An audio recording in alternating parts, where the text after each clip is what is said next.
നമസ്കാരം.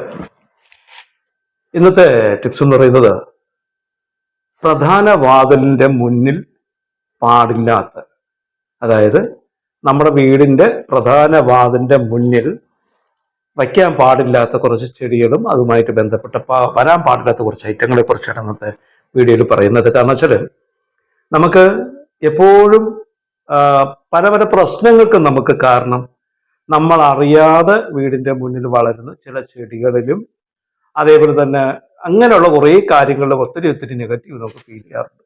അപ്പം അതിനെക്കുറിച്ച് വിശദമായിട്ട് നമുക്കൊന്ന് നോക്കാം. വീടിന്റെ പ്രധാന വാതിലിന്റെ മുന്നിൽ വരാൻ പാടില്ലാത്ത ഐറ്റങ്ങളാണ് എന്ന് പറയുന്നത്. അപ്പോൾ ഞാൻ ഡോക്ടർ ഷാജി കെ നായർ, സൂര്യദേവ മുടക്ക് ബൈരാശ്രമ മഠാധിപതിയും തേജസ് ഫെങ്ഷി ഡയറക്ടറുമാണ്. വാസ്തു സംബന്ധമായിട്ടോ നിങ്ങൾക്ക് എന്തെങ്കിലും സംശയങ്ങളുണ്ടെങ്കിൽ നിങ്ങളുടെ വീട്ടിൽ താമസിക്കുന്ന എല്ലാവരുടെ പേര്, ഡേറ്റ് ഓഫ് ബർത്ത്, വീടിൻ്റെ ഡയറക്ഷൻ അഡ്രസ്സ് എനിക്ക് വാട്സപ്പ് ചെയ്യും. കേരളത്തിനകത്തും പുറത്തും വിദേശ രാജ്യങ്ങളിലൊക്കെ സഞ്ചരിക്കുന്ന ഒരു വ്യക്തിയാണ് ഞാൻ. നിങ്ങളുടെ വീട് വന്ന് നോക്കി പ്രശ്നപരിഹാരം ചെയ്തു തരാം. വിഷയത്തോട്ടുണ്ടാക്കാം. എപ്പോഴും നമ്മളൊരു വീട് എന്ന് പറയുന്നത്, ഞാനെപ്പോഴും പറയാറുള്ള ഒരു കാര്യമാണ്, ഒരു വ്യക്തിയുടെ ലൈഫ്, അവരുടെ തലവര തന്നെ മാറ്റാൻ പറ്റുന്നത് ഒരു വീടിന്റെ കഴിവാണ്. വീടിന്റെ കഴിവെന്ന് പറയുമ്പോൾ വീടിന് 4 ദിശകളും 4 കോണുകളും ഉണ്ട്, ടോട്ടൽ 8 എണ്ണം. ഇതിൽ ഒരു വ്യക്തിക്ക് ആ വീട്ടിൽ 4 സ്ഥലങ്ങളിൽ നിന്ന് മാത്രമേ പോസിറ്റീവ് എനർജി കിട്ടൂ, 4 സ്ഥലങ്ങളിൽ നിന്ന് നെഗറ്റീവ് എനർജി കിട്ടും. അപ്പൊ നമുക്ക് ഏറ്റവും കൂടുതൽ പോസിറ്റീവ് എനർജി കിട്ടുന്ന ഭാഗത്തോട്ട് വേണം വീടിന്റെ ഫേസ് വരുവാൻ, അതായത് ഡയറക്ഷൻ. അപ്പോൾ ഇപ്പം കിഴക്ക് വിഭാഗത്തിൽപ്പെട്ടിട്ടുള്ള ആൾക്കാർക്കാണെങ്കിൽ വടക്ക് ഡയറക്ഷൻ ആവാം, കിഴക്കാവാം, അല്ലെങ്കിൽ തെക്കാവാം, തെക്ക് കിഴക്കാവാം, ഇങ്ങനെ വരാം. നേരെ മറിച്ച് പടിഞ്ഞാറ് ഡയറക്ഷനുള്ള ആൾക്കാരാണെങ്കിൽ പടിഞ്ഞാറാവാം, വടക്ക് പടിഞ്ഞാറാവാം, വടക്ക് കിഴക്കാവാം, തെക്ക് പടിഞ്ഞാറ് പാടില്ല. പ്രധാന വാതിൽ ഒരിക്കലും വീടിന്റെ തെക്ക് പടിഞ്ഞാറ് ഭാഗത്ത് വരാൻ പാടില്ല. അപ്പൊ അത് ശ്രദ്ധിക്കണം. രണ്ടാമത്, ഓൾറെഡി നമ്മളൊരു വീട് വാങ്ങി, ഒരു വലിയൊരു വീട് വാങ്ങി, വീട്ടിനകത്ത് നമ്മൾ താമസമായി, ആദ്യമൊക്കെ നല്ല പോസിറ്റീവായിട്ടുള്ള എഫക്റ്റുകൾ ഉണ്ടായിക്കൊണ്ടിരിക്കുകയാണ്. പെട്ടെന്ന് നമുക്ക് നെഗറ്റീവ് എഫക്റ്റ്, കാരണം ഒരു സച്ചൈതന്യം, അതായത് ഒരു പോസിറ്റീവ് എനർജി വീട്ടിലോട്ട് കടന്നു വരാത്തൊരു ബ്ലോക്കിംഗ് നമുക്ക് സംഭവിക്കണമെങ്കിൽ നമ്മൾ അതാണ് ഏറ്റവും കൂടുതൽ ശ്രദ്ധിക്കേണ്ടത്. അതായത് വീടിന്റെ മുന്നിൽ പ്രധാന വാതിൽ എന്ന് പറയുന്നത് വീടിന്റെ മൗത്താണ്, വീടിന്റെ വായാണ്. പ്രധാന വാതിലൂടെ കടന്നു വരുന്ന എനർജിയാണ് നമ്മുടെ വീട്ടിലുള്ള എല്ലാവരെയും സ്വാധീനിക്കുന്നത്. അപ്പം വീടിന്റെ പ്രധാന വാതിലിലൂടെ കടന്നു വരുന്ന ആ എനർജിയെ ബ്ലോക്ക് ചെയ്തതിന് വേണ്ടി, ഉദാഹരണം, ഒരു പോസ്റ്റ്, ഒരു ഇലക്ട്രിക് പോസ്റ്റ് നമ്മുടെ വീടിന്റെ പ്രധാന വാതിലിന്റെ മുന്നിലുണ്ടെങ്കിൽ നമുക്കത് പ്രശ്നമാണ്. അതേപോലെ തന്നെ ട്രാൻസ്ഫോർമർ, നമ്മുടെ വീടിന്റെ ഫ്രണ്ടിലോ ട്രാൻസ്ഫോർമർ ഉണ്ടെങ്കിൽ അതും പ്രശ്നമാണ്. ടെലിഫോൺ പോസ്റ്റ് ഉണ്ടെങ്കിലും പ്രശ്നമാണ്. നമ്മൾ പ്രധാന വാതിലിന്റെ നേരെ ഇങ്ങനെയുള്ള അല്ലെങ്കിൽ വലിയ മരങ്ങൾ ഒക്കെ നിൽക്കുന്നെങ്കിലും അതും നമുക്ക് നമ്മുടെ വീട്ടിലോട്ട് കടന്നു വരുന്ന ആ സച്ചൈതന്യത്തെ ബ്ലോക്ക് ചെയ്യും.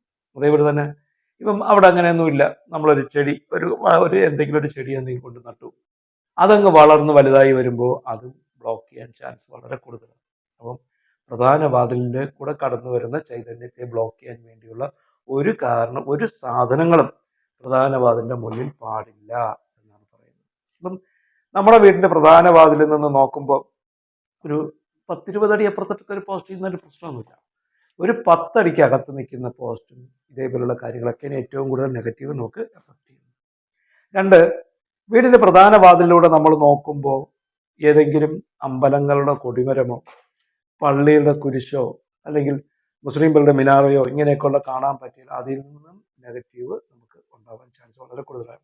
കാരണം ഈ പറയുന്ന നെഗറ്റീവ് എനർജി ഡിസ്ചാർജ് ചെയ്യാനുള്ള ഇതിന്റെ രീതിയിൽ പറഞ്ഞാൽ നിങ്ങൾക്ക് അത് മനസ്സിലാവും. നെഗറ്റീവ് എനർജി ഡിസ്ചാർജ് ചെയ്യാൻ വേണ്ടിയാണ് ഇങ്ങനെയുള്ള കാര്യങ്ങളൊക്കെ ക്ഷേത്രങ്ങളിലും പള്ളികളിലും ഒക്കെ ചെയ്തിട്ടുള്ളത്. അപ്പം ഒരാൾ അവിടെ നിന്ന് പ്രാർത്ഥിക്കുമ്പോൾ ആളുടെ നെഗറ്റീവ് എനർജി അബ്സർവ് ചെയ്ത് അത് ഡിസ്ചാർജ് ചെയ്യാൻ വേണ്ടിയാണ് അങ്ങനെ ചെയ്തിട്ടുള്ളത്. അപ്പം അത് നമ്മുടെ വീട്ടിലോട്ട് കാര്യമായി ബാധിക്കുവാൻ ചാൻസ് വളരെ കൂടുതൽ. അപ്പം ശ്രദ്ധിക്കാം, നമ്മുടെ പ്രധാന വാതിൽ നോക്കുമ്പോൾ അത് അല്പം ദൂരമായിരുന്നാലും മതി, ഒരു കിലോമീറ്റർ ഒരു ഗ്യാപ്പ് ആയിരുന്നാലും മതി, പ്രധാന വാതിൽ നോക്കിയാൽ കാണുന്ന അമ്പലങ്ങളുടെ കൊടിമരം, പള്ളിയുടെ കുരിശ്, മുസ്ലിങ്ങളുടെ മിനാറ ഇങ്ങനെയുള്ളതൊന്നും കാണാൻ പാടില്ല. രണ്ടാമത്, നമ്മൾ പ്രധാന വാതിലിൽ നിന്ന് നോക്കുമ്പോൾ തൊട്ടടുത്ത്, അതായത് ഒരു 10 അടി ഒരു 15 അടിക്ക് അപ്പുറം ഒരു സ്കൂൾ ഉണ്ടെങ്കിൽ അതും നെഗറ്റീവ് എനർജിയാണ്. ഒരു മാർക്കറ്റ് ഉണ്ടെങ്കിൽ, നമ്മുടെ പ്രധാന വാതിൽ നോക്കുമ്പോൾ ഒരു ചന്ത, ഒരു മാർക്കറ്റ് ഉണ്ടെങ്കിൽ അതും നെഗറ്റീവ് എനർജിയാണ്. പ്രധാന വാതിൽ നോക്കുമ്പോൾ ഫസ്റ്റ് റെയിൽവേ പാളമാണ് കാണുന്നതെങ്കിൽ അതും നെഗറ്റീവ് എനർജിയാണ്. പിന്നെ പോലീസ് സ്റ്റേഷൻ, അതൊക്കെ അതിൽ നെഗറ്റീവ് എനർജിയാണ്. കാരണം ഹോസ്പിറ്റൽ ഇങ്ങനെയുള്ള കാര്യങ്ങളൊക്കെ പ്രധാന വാതിലിൽ നിന്ന് നോക്കുമ്പോൾ കാണത്തക്ക രീതിയിലുണ്ടെങ്കിൽ അതിൽ നിന്നെല്ലാം നെഗറ്റീവ് എനർജി നമുക്ക് സ്പ്രെഡ് ചെയ്യും, നെഗറ്റീവ് എനർജി നമുക്ക് അത് കിട്ടും. അപ്പം ഇത്തരം കാര്യങ്ങൾ നമ്മൾ ശ്രദ്ധിച്ചു. നമ്മളൊരു പുതിയൊരു വീട് വയ്ക്കുമ്പോൾ നമ്മുടെ പ്രധാന വാതിൽ നോക്കുമ്പോൾ ഇന്ന ഐറ്റങ്ങളൊക്കെ ഉണ്ടോ എന്ന് നോക്കിയിട്ട് വേണം നമുക്കൊരു വീട് വയ്ക്കാൻ. അത് അറിയാവുന്ന ആരെങ്കിലും വാസ്തു അറിയാവുന്ന ആരെങ്കിലും കൊണ്ട് നോക്കി കറക്റ്റ് ചെയ്ത ശേഷം, കാരണം ഒരു വീട്ടിൽ താമസിക്കാൻ തുടങ്ങുമ്പോൾ തന്നെ നമുക്ക് വച്ചിരി കയറ്റം ഉണ്ടാവണമെങ്കിൽ ഇങ്ങനെയുള്ള എല്ലാ കാര്യങ്ങളും തലനാരിഴ കീറി പരിശോധിക്കണമെന്നാണ് പറയാറ്. അപ്പം ഇങ്ങനെയുള്ള എല്ലാ കാര്യങ്ങളും നോക്കി പരിശോധിച്ചിട്ട് വേണം നമുക്ക് കാര്യങ്ങൾ ചെയ്യുവാൻ. പിന്നെ പ്രധാന വാതിലിൽ നിന്ന് നോക്കുമ്പോൾ ഒരു അടക്കം ചെയ്തിട്ടുള്ള ഒരു സ്ഥലമോ അല്ലെങ്കിൽ ഒരു ശ്മശാനോ ഇങ്ങനെയൊക്കെ കണ്ടു കഴിഞ്ഞാലും വളരെ നെഗറ്റീവാണ് വരുന്നത്. അപ്പം നമ്മളെപ്പോഴും ശ്രദ്ധിക്കാം, വീടിൻ്റെ പ്രധാന വാതിൽ എന്ന് പറയുന്നത് വീടിൻ്റെ മൗത്താണ്. അതിൽ നിന്നാണ് നല്ല ചൈതന്യം നമ്മുടെ വീട്ടിലോട്ട് കടന്നു വരുന്നത്. അതനുസരിച്ച് വേണം നമ്മുടെ വീടിൻ്റെ പ്രധാന വാതിൽ സെറ്റ് ചെയ്യുവാൻ. നമ്മളൊരു വാടക വീടെടുത്ത് വാടക വീട്ടിലോട്ട് പോവുകയാണെങ്കിൽ പോലും നമ്മുടെ ആ വീടിൽ നിന്ന് എടുക്കുമ്പോൾ ഫസ്റ്റ് പ്രധാന വാതിൽ നമ്മൾ പുറത്തോട്ട് നോക്കണം. ഇങ്ങനെയുള്ള എന്തെങ്കിലും അവിടെ കാണുകയാണെങ്കിൽ നമുക്ക് അതിനെ ബ്ലോക്ക് ചെയ്യാൻ വേണ്ടി, ഇപ്പം നമ്മൾ ഓൾറെഡി വീട് വെച്ചു, ഫ്രണ്ടിൽ ഇങ്ങനെയൊക്കെയാണ് എന്ന് പറഞ്ഞാൽ അകത്ത് വരുന്ന എനർജി സ്പ്രെഡ് ചെയ്യിപ്പിച്ച് കളയാൻ വേണ്ടി പക്വ മിറർ, നമുക്ക് ഫെങ്ഷുയുടെ ടൂളായ പക്വ മിറർ നമുക്കത് ഉപയോഗിക്കാം. പക്വ മിറർ ഉപയോഗിക്കുമ്പോൾ വളരെ ശ്രദ്ധിക്കണം. കാരണം വെച്ചാൽ വരുന്ന എനർജിയെ സ്പ്രെഡ് ചെയ്യിപ്പിച്ച് വിടുകയാണ് ചെയ്യുന്നത്. അപ്പം നമ്മുടെ വീടിൻ്റെ തൊട്ട് മുന്നിൽ മറ്റൊരു വീടുണ്ടെങ്കിൽ ഈ നെഗറ്റീവ് എനർജി അവരെ വീട്ടിലോട്ട് ബാധിക്കും. അതൊരിക്കലും ചെയ്യാൻ പറ്റില്ല. കാരണം നമ്മുടെ വീട്ടിലോട്ട് വരുന്ന എനർജി നമ്മൾ തന്നെ അബ്സോർവ് ചെയ്ത് നശിപ്പിച്ച് കളയുക. അപ്പോൾ നമ്മൾ പക്വ മിറർ വയ്ക്കുന്നത് നല്ലതാണ്, പക്ഷേ ആ തൊട്ട് ഫ്രണ്ടിലുള്ള വീട്ടുകാർക്ക് അത് എഫക്റ്റ് ചെയ്യാത്ത രീതിയിൽ വേണം പക്വ മിറർ വയ്ക്കാൻ. ഞാൻ പക്വ മിറർ അങ്ങനെ പ്രൊമോട്ട് ചെയ്യാറില്ല. എന്നാലും ഞാൻ പറഞ്ഞതെന്ന് വെച്ചാൽ ഇത്തരം സാധനങ്ങൾ അല്ലെങ്കിൽ ഇത്രയും കാര്യങ്ങൾ നമ്മുടെ വീടിന് മുന്നിൽ കാണാൻ പറ്റിയാൽ, നമ്മളിപ്പോൾ താമസമായി ഒരു വീട് വാങ്ങി അങ്ങനെ സംഭവിച്ചു പോയി, അങ്ങനെ ഉള്ളതിന് നമുക്കൊരു പക്വ മിറർ വെച്ച് അതിനെ റെഡ്യൂസ് ചെയ്ത് കളയാൻ പറ്റും. അങ്ങനെ നമുക്ക് ചെയ്യേണ്ടത്. ഇതിനെക്കുറിച്ച് എന്തെങ്കിലും സംശയങ്ങളോ കാര്യങ്ങളോ നോക്കുന്നുണ്ടെങ്കിൽ നിങ്ങളുടെ വീട്ടിൽ താമസിക്കുന്ന പേരും ഡേറ്റ് ഓഫ് ബർത്ത് വാട്സാപ്പ് ചെയ്യൂ. ആദ്യമായിട്ടാണ് ചാനൽ കാണുകയാണെങ്കിൽ സബ്സ്ക്രൈബ് ചെയ്യാൻ മറക്കണ്ട. മണി ബട്ടൺ കൂടെ പ്രസ് ചെയ്തോളൂ. അടുത്തൊരു എപ്പിസോഡുമായിട്ട് കാണുന്നതുവരേക്കും നന്ദി, നമസ്കാരം.